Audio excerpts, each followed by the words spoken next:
2014 жылы улуу акын Токтогул Сатылгановдун 150 жылдыгы белгиленет. Токтогулду токтогул кылган анын ырлары менен термелери жана насыяттары, ошондой эле гербездери менен ботойлору жана кайрыктары.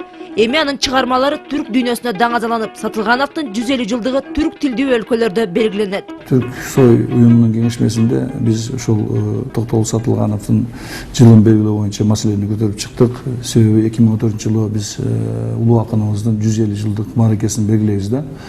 Ошонун урматына биз ошол бир гана Кыргызстандагы эмес, жалпы түрк дүйнөсүндө белгилөө максатында ошол Түрксойдун күн тартибине киргизип көтөрүп чыктык. Бул маселени ошо бардыгы ошол катышуучулар 100% бир добуштан колдоп чыгышты.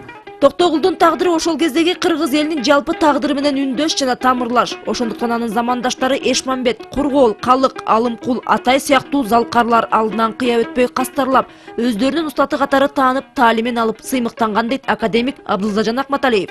Ал руханий байлыкка жетишээрлик деңгээлде көңүл бурулбай турган чакта 2014 жылдын Токтогул Сатылганов жылы деп жарыяланышы жакшы жышаан дейт.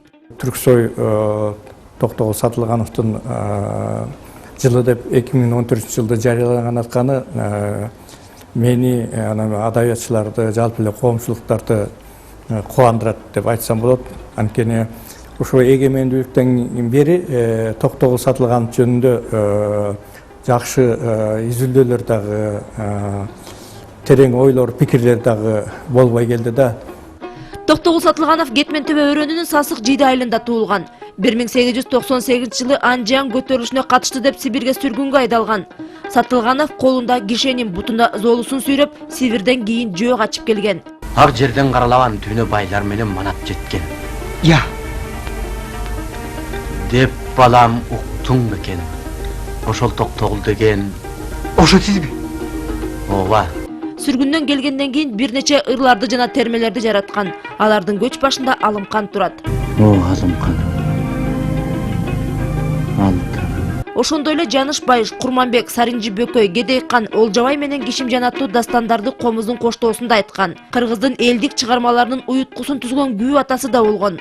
Анын 9 кайрык, Боттой, Чоң кербез, Миң кыял жана башка күүлөрү бар. Бул Токтогул Сатылгановдун кызы Гүлсара, бул болсо уулу Бабажан.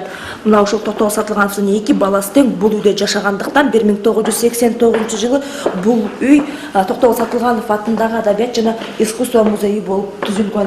Мына ошол музейде Токтогул Сатылганов четип жүргөн мындай комуз дагы коюлган. Акындык төкмөлүк мектепке чыйыр салган Токтогул Сатылганов атындагы бул музейден башка азыр улуттук филармония, ири ГЭС жана анын киндик каны тамган жер Токтогул району деп аталат. Ошондой эле Токтогул атындагы сыйлык негизделген. Гүлнара Касымбекова, Бактурсун Дүйшөнбеков, Коомдук 1 канал.